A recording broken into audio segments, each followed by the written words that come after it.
May 25, 1942. Pearl Harbor, Hawaii. Admiral Chester W. Nimitz's hands steadied as he read the decrypted intelligence summary for the third time, his expression transforming from skepticism to astonishment. This level of detail is impossible. No reconnaissance could provide this. The document specified that Japanese forces would attack Midway Island on June 4, 1942. 4 aircraft carriers, Akagi, Kaga, Soryu, and Hiryu. Approach vector from the northwest. Supporting battleships and cruisers. Invasion transports carrying 5,000 troops. The intelligence included not just strategic intentions, but operational timelines, force compositions, even the names of commanding officers. It read like Japan's own battle plan, because it was. The source line at the document's bottom contained a single designation, OP-20G Station Hypo, the Navy's cryptanalysis unit. The intelligence came from intercepted and decrypted Japanese naval communications, broken by a cipher system Japan believed mathematically unbreakable. At the center of this intelligence breakthrough sat a 52-year-old woman in a Washington, D.C. office building whom most Americans would never know existed. Agnes Meyer Driscoll had spent 24 years breaking Japanese codes with methodical precision that bordered on the supernatural. Her colleagues called her Miss Aggie, with a mixture of affection and awe. Japanese intelligence officers, conducting post-war investigations into how Americans had repeatedly anticipated their operations, referred to mysterious foreknowledge as evidence of the woman who could see through walls, never knowing they'd correctly identified both the phenomenon and the gender of its source. Nimitz made his decision. He would position his 3 available carriers, Enterprise, Hornet, and Yorktown, in ambush north of Midway based entirely on this intelligence. The gamble represented the entire operational strength of the Pacific Fleet following Pearl Harbor's devastation. If the intelligence proved wrong, the war in the Pacific would extend for years, perhaps decades. If it proved right, America might strike a decisive blow against Japanese naval aviation. The intelligence was perfect. 9 days later, American dive bombers caught 3 Japanese carriers with their decks crowded with refueling aircraft. Within 5 minutes, Agagi, Kaga, and Soryu were burning wrecks. Hiryu followed that afternoon. Japan's carrier striking force, the weapon that had dominated the Pacific for 6 months, ceased to exist. The Battle of Midway became the turning point of the Pacific War. And Agnes Meyer Driscoll's name remained classified for another 29 years. The journey to this revelation had begun 24 years earlier, in March 1918, when the United States Navy faced an unprecedented challenge. Cryptanalysis had become essential to modern warfare, but the service possessed almost no institutional expertise in code breaking. Agnes May Meyer, not yet Driscoll, arrived at the Navy Department building in Washington, D.C. on March 18, 1918, as one of the first civilian women employed in naval cryptanalysis. Born July 24, 1889 in Geneseo, Illinois, she had earned undergraduate and graduate degrees in mathematics from Ohio State University at a time when fewer than 1% of American women attended college. Her initial assignment reflected the Navy's institutional assumptions: clerical work, typing encrypted messages for male analysts to examine. Within 2 weeks, her supervisor recognized the absurdity of wasting mathematical talent on transcription. Agnes Meyer was transferred to analytical work, where she demonstrated an almost preternatural aptitude for pattern recognition in cipher systems. By June 1918, she was solving intercepts that had stumped analysts with years of experience. Her first major success came in 1921 with Japanese naval attaché codes.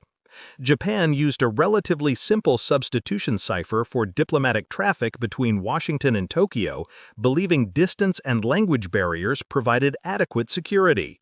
Meyer, now married to Navy attorney Michael Driscoll and working under her married name, identified repeating patterns in message traffic. isolated probable words based on message formats, and within 3 months had reconstructed the entire codebook. The Navy could now read every communication between Japan's naval attaché and Tokyo. Japan never detected the compromise. In 1926, they introduced a new system. Driscoll broke it in 6 weeks. Her methods combined mathematical analysis with psychological insight into how human operators used cipher systems. She recognized that cryptographers, despite elaborate security procedures, developed habits and patterns. They favored certain code groups for common words. They made mistakes when tired. They occasionally violated security protocols for convenience. Driscoll cataloged these human factors and weaponized them against the codes themselves. By 1930, Agnes Driscoll had become the Navy's foremost cryptanalysis instructor. She taught classified courses to Army and Navy officers, training the next generation of American codebreakers in methods she'd developed through practical experience.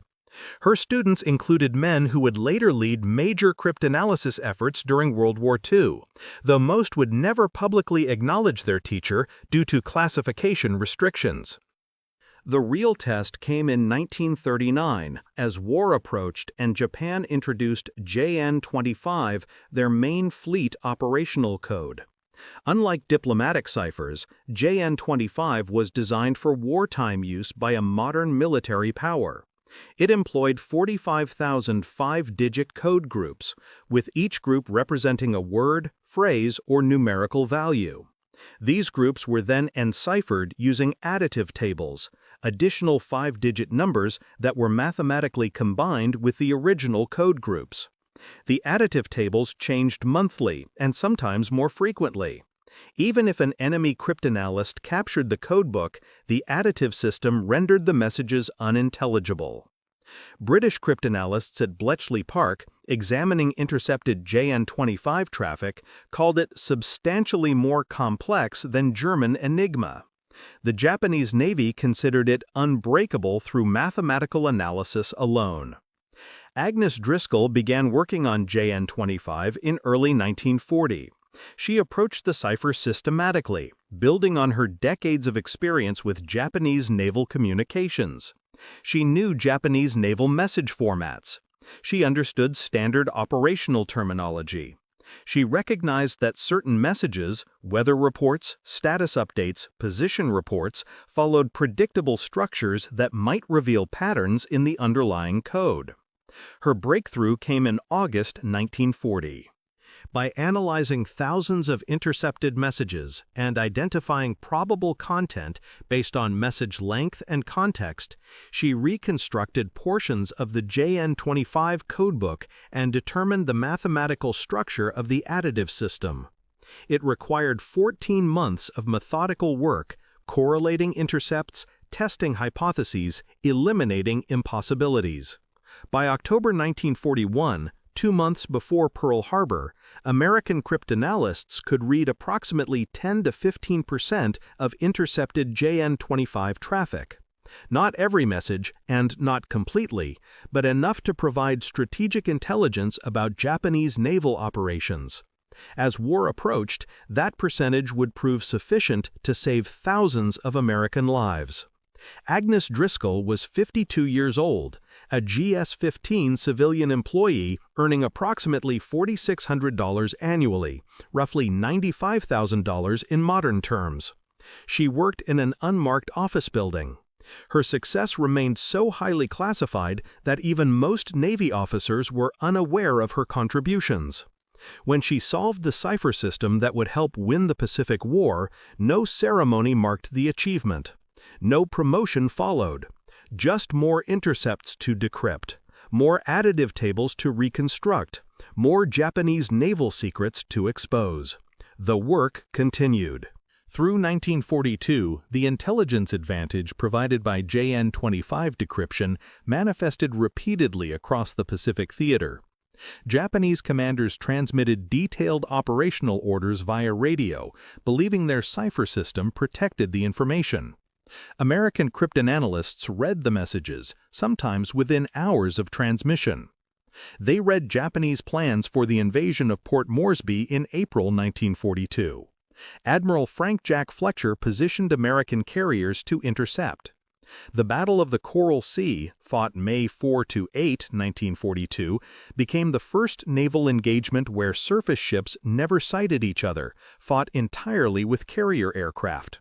Japan lost the light carrier Shoho and suffered heavy damage to fleet carrier Shokaku. The Port Moresby invasion was abandoned. American intelligence had provided Fletcher the Japanese order of battle, approach vectors, and timing. They read Vice Admiral Nagumo's operational orders for the Midway attack in late May 1942. This intelligence, the summary Nimitz had reviewed with astonishment, enabled the ambush that destroyed 4 Japanese fleet carriers. Japanese losses included 248 aircraft and approximately 3,057 personnel, including many of Japan's most experienced carrier pilots. American losses were 1 carrier, Yorktown, and 147 aircraft. The strategic balance in the Pacific shifted irreversibly. They read Japanese plans for operations in the Solomon Islands throughout late 1942 and into 1943. During the Guadalcanal campaign, American commanders possessed advance warning of Japanese reinforcement convoys, air raids, and naval bombardments.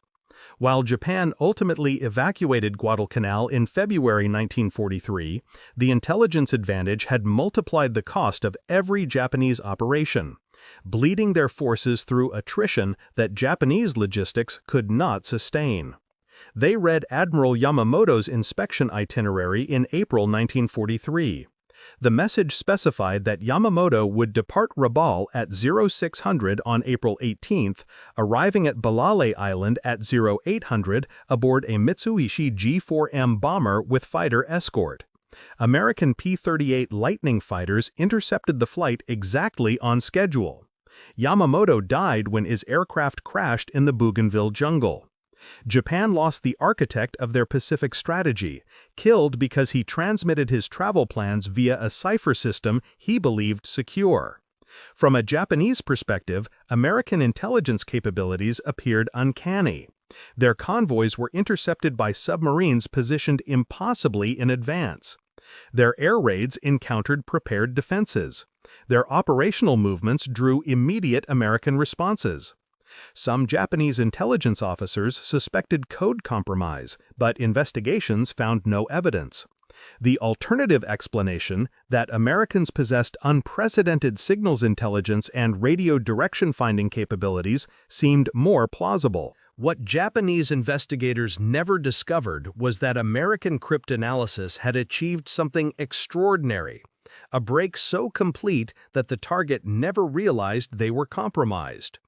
There were no obvious patterns in which messages Americans seemed to anticipate, no specific ciphers that appeared vulnerable. The intelligence breach was comprehensive and invisible. In Washington, D.C., Agnes Driscoll continued her methodical work. As Japanese cryptographers updated JN25 with new additive tables, she broke them. When they introduced variants designated JN25B, JN25C, and JN25D between 1942 and 1944, she adapted her techniques. The work was exhausting, intellectually demanding, and absolutely critical to American naval operations. But the advantage depended entirely on Japan never discovering the breach. If Japanese cryptographers realized JN25 was compromised and introduced a fundamentally new system, months or years of cryptanalysis might be required to break it. The secret had to remain perfect. And it did, not just through the war, but for decades afterward. But by late 1943, the tactical picture in the Pacific had transformed so dramatically that Japanese strategic thinking underwent fundamental revision. The turning point wasn't a single battle, but an accumulation of intelligence-driven American successes that made continuing major fleet operations increasingly untenable. The specific incident that crystallized Japanese concerns occurred during Operation Galvanic, the American invasion of Tarawa and Makin atolls in November 1943. Japanese Naval Command transmitted encrypted orders directing combined fleet elements to intercept American invasion forces. The message included force composition, approach routes, and timing. American carriers and submarines were already positioned along every approach vector specified in the Japanese orders. When Japanese scout planes reported unexpected American defensive positions, Vice Admiral Minichi Koga, Yamamoto's successor, canceled the operation. The coincidence seemed impossible. Either American intelligence capabilities had reached unprecedented levels, or Japanese communications had been compromised. Japanese naval intelligence conducted extensive investigations. They examined cipher procedures looking for operator errors or security violations that might have exposed JN-25's structure. They found nothing. They investigated whether American submarines' positions resulted from radio direction finding technology superior to Japanese capabilities. Possible, but the positioning seemed too precise. They considered whether Japanese prisoners had revealed codebook materials. No prisoners had access to current operational codes. The investigations concluded that JN-25 remained secure. American successes resulted from improved radar, superior signals intelligence, and extensive submarine patrols that detected Japanese fleet movements through visual observation and traffic analysis. This conclusion, while incorrect, was entirely reasonable given the evidence available. What made the conclusion reasonable was the sophistication of American security procedures surrounding the intelligence. Operational commanders received decrypted intelligence through carefully structured summaries that never revealed source or method. Action based on signals intelligence was accompanied by cover operations, reconnaissance flights, submarine sightings, Coast Watcher reports that provided alternative explanations for American foreknowledge. The system was designed to protect the source by making each intelligence-driven success appear coincidental or explainable through conventional means. Lieutenant Commander Joseph Rochefort, commanding Station Hypo at Pearl Harbor, the unit that handled much of the JN-25 cryptanalysis, later described the deception requirements. Every time we positioned forces based on decrypted intelligence, we needed a plausible cover story. If we'd simply responded to every intercepted Japanese message, they'd have changed their codes within a week. The intelligence was valuable only if the enemy never realized we had it. Agnes Driscoll's contribution to this intelligence operation extended beyond breaking the codes themselves. She trained analysts in recognizing message priorities, identifying urgent operational traffic amid routine administrative communications. She developed techniques for rapid additive recovery when Japanese cryptographers introduced new tables. During critical operations, like Midway, when timely intelligence meant the difference between victory and catastrophic defeat, her methods enabled analysts to decrypt key messages within hours rather than days.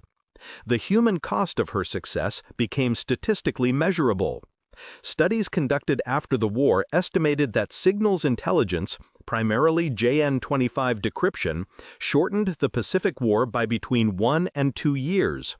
Every month of continued war cost approximately 10,000 American casualties and multiples of that number in Japanese military and civilian deaths. By that calculation, Agnes Driscoll's cryptanalysis work potentially saved between 120,000 and 240,000 American lives, plus hundreds of thousands of Japanese casualties that would have resulted from continued combat and ultimately the planned invasion of the Japanese home islands. Yet even these statistics don't capture the operational impact. The Battle of the Philippine Sea in June 1944, the Great Marianas Turkey Shoot, saw American fighters destroy approximately 600 Japanese aircraft while losing 123 of their own. American carriers knew exactly when and where Japanese strikes would arrive because cryptanalysts had decrypted the operational orders. Japanese pilots, many poorly trained due to accelerated wartime training programs, flew into prepared defenses that massacred them systematically. The battle effectively destroyed Japanese naval aviation as an offensive force. The intelligence advantage changed American strategic planning. Operations that might have been considered too risky, invading heavily defended islands, conducting amphibious assaults against alerted Japanese forces, became feasible because commanders possessed detailed intelligence about enemy strength, positions, and intentions. Admiral Nimitz later stated that signals intelligence was worth at least half of his fleet in combat effectiveness. But within the classified world of American cryptanalysis, another dynamic was emerging that would affect Agnes Driscoll's legacy. As the war progressed and cryptanalysis operations expanded, more male officers took leadership roles in operational intelligence units. Driscoll remained in Washington, continuing her technical work breaking codes, while officers like Rochefort and Captain Edwin Layton, Nimitz's intelligence officer, became the visible faces of communications intelligence. This wasn't malicious. Combat theater commanders worked with theater intelligence officers, not with cryptanalysts stationed in Washington. When Nimitz later wrote about the intelligence that won Midway, he credited Rochefort's unit at Station Hypo, technically accurate as Rochefort's team handled much of the operational analysis. But the actual breaking of JN-25, the mathematical and analytical work that made the intelligence possible, had been accomplished primarily by Agnes Driscoll's methods and training. The distinction between breaking the code and exploiting the intelligence was lost in later accounts. Officers who had managed intelligence operations received recognition, while the cryptanalysts who had done the underlying mathematical work remained anonymous, both for legitimate security reasons and because institutional military culture in the 1940s was more comfortable crediting male officers than civilian women. By 1945, as the war approached its conclusion, Agnes Driscoll had spent 27 years in naval cryptanalysis. She had broken multiple Japanese cipher systems. She had trained most of the senior American cryptanalysts working in the Pacific Theater. She had developed techniques that remained classified and in use decades after the war ended. Her work would remain secret for another 30 years. The recognition would come too late. The decision to hire Agnes Meyer in 1918 had emerged from necessity rather than progressive thinking about women's capabilities. The Navy's cryptanalysis requirements expanded dramatically during World War I as radio communications became essential to naval operations. Encrypted enemy communications poured into monitoring stations faster than the handful of male cryptanalysts could process them. Captain Herbert Yardley, who established the Navy's first organized cryptanalysis effort, issued remarkably specific requirements in early 1918. The service needed personnel with advanced mathematical training, pattern recognition abilities, foreign language skills, and the intellectual stamina to perform repetitive analytical work for hours without diminishing accuracy. Given that most men with such qualifications were being recruited for combat or technical military roles, Yardley made a pragmatic decision: hire women. The strategic context made this decision acceptable to Navy leadership. Cryptanalysis work occurred in secure office buildings, not aboard ships or in combat zones. It required no physical strength. The work was classified to the point of invisibility. Cryptanalysts couldn't discuss their work even with most military officers, which meant that having women in these roles wouldn't challenge traditional gender assumptions about military service because almost no one knew the women existed. Agnes Meyer became cryptanalyst material because her mathematical background was exceptional.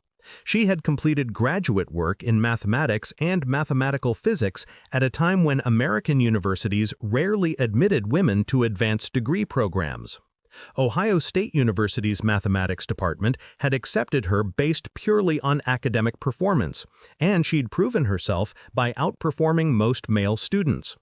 Her graduate thesis examined probability theory applications, precisely the kind of abstract mathematical thinking that cryptanalysis required. The impossible choice facing the Navy wasn't about whether to employ women in cryptanalysis. The choice was whether to develop professional cryptanalysis capability at all. The mathematics were brutally simple. Modern military operations depended on radio communications. Radio communications could be intercepted by any receiver tuned to the correct frequency. Therefore, all meaningful military communications would be encrypted.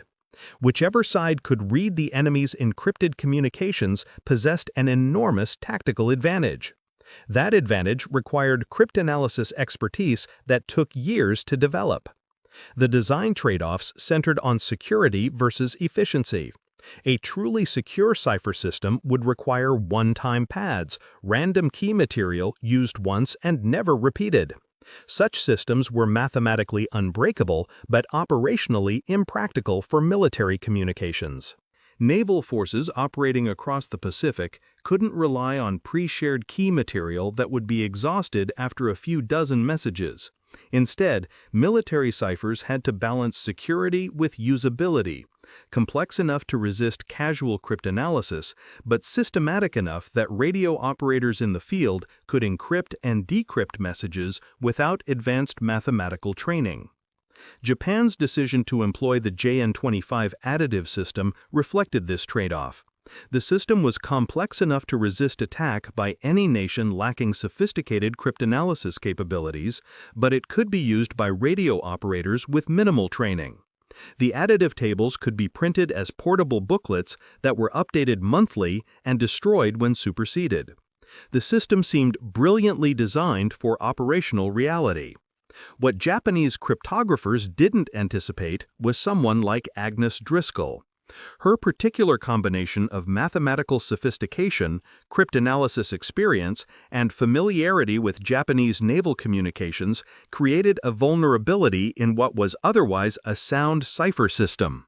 JN-25 could resist casual attack, but it couldn't resist a cryptanalyst who devoted years to studying Japanese naval communications patterns and understood both the mathematical structure of cipher systems and the human factors that created exploitable regularities.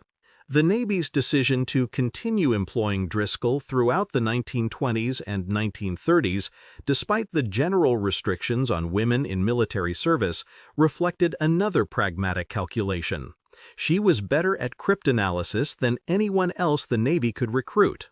Her success rate breaking Japanese codes exceeded that of male analysts with comparable experience. She could solve in weeks what took others months. This created an organizational dilemma that would affect Driscoll's eventual legacy. She was too valuable to lose, but too anomalous to integrate into normal military recognition systems. She couldn't be commissioned as a Navy officer because women weren't admitted to the officer corps in technical specialties. She couldn't receive military decorations because she was a civilian. She couldn't be publicly recognized because her work was classified. The institutional Navy benefited enormously from her capabilities while having no formal mechanism for acknowledging her contributions. The justification for this arrangement seemed logical at the time. Security required anonymity. The work itself was reward, knowing that her cryptanalysis saved American lives and shortened the war. Recognition could wait until after hostilities ended and classification restrictions were lifted. Except, classification restrictions weren't lifted after the war.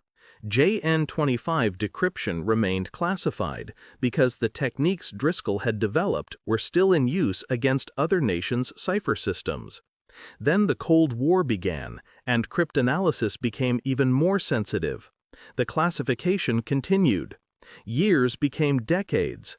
By the time declassification became politically possible, most Americans who remembered World War II were more interested in moving forward than in correcting historical oversights about who had contributed to victory. Agnes Driscoll retired from Navy cryptanalysis in 1949, 31 years after she'd first walked into that Washington, D.C. office building. Her work remained secret. The recognition never came. The systematic losses that Japanese forces suffered throughout 1943 and 1944, viewed through the lens of signals intelligence, reveal a devastating pattern. Each time Japanese Naval Command transmitted operational orders via JN-25, they unknowingly provided American forces with the intelligence needed to counter the operation. The accumulation of these compromised operations progressively weakened Japan's ability to conduct effective naval warfare. Operation I-Go in April 1943 demonstrated the pattern. Japanese forces planned intensive air raids against Allied positions in the Solomon Islands and New Guinea. Admiral Yamamoto transmitted detailed orders outlining which bases would be targeted, when attacks would occur, and how many aircraft would participate. American forces, having decrypted these orders, reinforced defenses at targeted locations and positioned fighters for interception. The results were catastrophic for Japan. On April 7, 1943, Japanese forces launched 157 aircraft against Allied shipping at Guadalcanal. They claimed to have sunk 2 destroyers, 1 cruiser, and 25 transports. Actual losses were 1 destroyer, 1 oiler, and 1 corvette. Prepared American defenses had massacred the attacking force. Japan lost 39 aircraft. Similar patterns followed throughout Operation I-Go. Japanese aircrew returned claiming devastating success because they'd completed their attacks and seen explosions. Post-war analysis revealed that most of their targets had already been evacuated or protected based on intelligence about the timing and targets of the attacks. The mathematics of attrition became relentless. During the Battle of the Philippine Sea on June 19-20, 1944, Japanese naval aviation attempted a decisive battle that would reverse their deteriorating strategic position. Admiral Jisaburo Ozawa commanded 9 carriers with approximately 430 aircraft, sailing to engage American invasion forces at Saipan. Japanese operational orders, transmitted via JN-25 and decrypted by American cryptanalysts, provided Admiral Raymond Spruance with Ozawa's force composition, approach vector, and timing. American forces prepared accordingly. They positioned 15 carriers with 956 aircraft and arranged their fleet for maximum defensive effectiveness. When Japanese strikes launched on the morning of June 19, American radar detected them at extreme range. American fighters intercepted Japanese attack formations before they reached the fleet. The slaughter was methodical and comprehensive. Japanese pilots, many with fewer than 6 months of training due to accelerated wartime programs, flew against experienced American aviators who knew exactly when and where the attacks would come. Of approximately 373 Japanese carrier aircraft that launched that day, 243 were destroyed. 65% of Japan's carrier aviation strength eliminated in a single engagement. American losses totaled 29 aircraft. Pilots dubbed it the Great Marianas Turkey Shoot with grim humor. Japanese carrier aviation never recovered. Failed modifications to JN-25 demonstrated Japan's inability to detect the compromise. In late 1944, Japanese cryptographers introduced JN-25E with modified additive tables and expanded code groups. The changes addressed theoretical vulnerabilities in the cipher's mathematical structure. Driscoll and her fellow cryptoanalysts broke the new variant in less than 3 weeks. The modifications made the system more complex for Japanese radio operators, but provided no additional security against cryptoanalysts who understood the underlying principles. Japan's failure to recognize the breach stemmed partly from cognitive bias. Their cryptographers had designed JN-25 specifically to resist known cryptoanalysis techniques. When security reviews examined the system, they confirmed that it met all theoretical security requirements. The possibility that an enemy cryptoanalyst might have developed new techniques or might simply be better at cryptoanalysis than Japanese security experts anticipated didn't receive serious consideration. Pride and institutional momentum prevented Japanese cryptoanalysts from accepting that their unbreakable system had been broken. Late war desperation led to operations that would have been prevented had Japanese command realized their communications were compromised. The late Gulf operation in October 1944, the largest naval battle of the Pacific War, saw Japanese forces divide into three separate groups attempting a coordinated attack on American invasion forces at Leyte. The Japanese battle plan, transmitted via JN-25, was decrypted in its entirety. American commanders knew the composition, route, and timing of each Japanese force.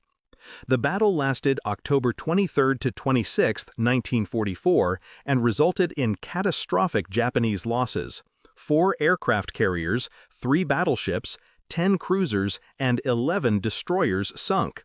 Approximately 12,500 Japanese naval personnel died. American losses totaled 1 light carrier, 2 escort carriers, 2 destroyers, and 1 destroyer escort, approximately 2,800 personnel. Japanese forces inflicted some damage through tactical surprise in individual engagements, but the strategic outcome was predetermined by American signals intelligence.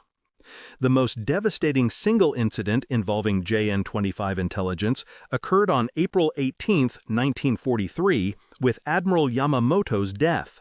The decision to intercept and shoot down his transport aircraft was made at the highest levels of American command, with President Roosevelt personally authorizing the operation. The intelligence was perfect: time, location, aircraft type, escort composition. 18 P-38 fighters intercepted Yamamoto's flight exactly on schedule. The admiral, who had planned Pearl Harbor, died in the Bougainvillean jungle because he'd transmitted his travel itinerary via a cipher system American cryptanalysts could read. Japanese investigations after Yamamoto's death considered whether the Americans had broken JN-25. The investigation concluded that the interception resulted from coincidence. Americans maintained routine patrols in the area and happened to intercept a Japanese flight. The alternative explanation, that Americans had broken Japan's main naval cipher and could read operational traffic, seemed too catastrophic to accept. If JN-25 was compromised, then every Japanese naval operation for the past 3 years. Production statistics for JN-25 codebooks and additive tables remain partially classified, but available records indicate Japanese cryptographers produced approximately 45 major variants between 1939 and 1945. The base JN-25 system introduced in 1939 employed 45,000 5-digit code groups. JN-25B, introduced in December 1940, expanded to 55,000 groups. JN-25C through JN-25G, introduced between 1942 and 1945, varied between 50,000 and 60,000 code groups with increasingly complex additive table structures. Distribution of these materials to Japanese naval units worldwide required enormous logistical effort. Each ship, shore station, and headquarters needed current codebooks and additive tables. Security procedures required destroying superseded materials, a process that became increasingly difficult as American submarine warfare disrupted Japanese logistics. By late 1944, some Japanese units operated with outdated cipher materials, further compromising communications security. Loss rates for Japanese military operations during the period when JN-25 was comprehensively compromised, approximately 1942 through 1945, show dramatic disparities compared to early war performance. During the 6 months following Pearl Harbor, when American cryptanalysis of JN-25 was partial and developing, Japanese naval aviation achieved approximately 2-to-1 kill ratios in carrier battles. After mid-1942, when American decryption capabilities matured, these ratios inverted dramatically. At Philippine Sea, the ratio reached approximately 8-to-1 in favor of American forces. Crew casualties for Japanese naval aviation during this period reached approximately 80,000 personnel killed or missing, roughly 75% of all Japanese naval aircrew who served during the war. These losses included not just pilots, but radio operators, bombardiers, and gunners. Many died in attacks that American forces anticipated through signals intelligence, flying into prepared defenses against targets whose location and protection status had been communicated to American commanders via decrypted Japanese orders. Survivor testimony from Japanese naval officers, collected during post-war interrogations, consistently referenced confusion about American intelligence capabilities. One surviving carrier captain stated, "We could not understand how American forces repeatedly appeared in exactly the positions necessary to intercept our operations. Our intelligence officers assured us that our codes were secure. We concluded that Americans possessed radar and direction-finding capabilities far superior to our own." Comparative analysis with Allied cryptographic security reveals stark contrasts. The German Enigma cipher, broken by British cryptanalysts at Bletchley Park, was eventually recognized as compromised by German intelligence services in late 1944. Security modifications followed, forcing British cryptanalysts to redevelop breaking techniques. The Japanese never made this discovery regarding JN-25, continuing to use variants of the system through the war's end. The philosophical difference was simple. German security culture included periodic, comprehensive reviews assuming possible compromise. Japanese security culture assumed their cryptographic system was mathematically sound and therefore secure. Pride prevented the consideration that an enemy might simply be better at cryptanalysis than Japanese cryptographers anticipated. That pride cost tens of thousands of lives and contributed directly to Japan's defeat in the Pacific War. The examination of JN-25 decryption records at the National Security Agency archives in the 1990s, following decades of classification, provided the final proof of what historians had suspected. American signals intelligence had constituted one of the war's decisive advantages, and Agnes Meyer Driscoll had been central to creating that advantage. The surrender connection carried particular irony. When Japanese officials signed surrender documents aboard USS Missouri on September 2, 1945, some of the intelligence that had brought them to that moment came from cipher systems they still believed secure. Post-war investigations by Japanese intelligence services into how Americans had achieved such comprehensive foreknowledge of Japanese operations concluded that JN-25 had never been mathematically broken. Americans must have employed unprecedented signals intelligence techniques that didn't involve reading the actual content of encrypted messages. The final irony was complete. Agnes Driscoll's success at breaking Japanese codes was so thorough, so comprehensive, that the enemy never detected it. If Japan had discovered the compromise and changed systems, she might have received recognition for forcing such a major operational change. Instead, her perfect success made her invisible. Japanese cryptographers never knew. Most American military officers never knew. The public certainly never knew. The lesson extended beyond cryptanalysis into fundamental questions about how democracies remember wartime contributions. Agnes Driscoll died September 16, 1971, at Arlington Hospital. She was 79 years old.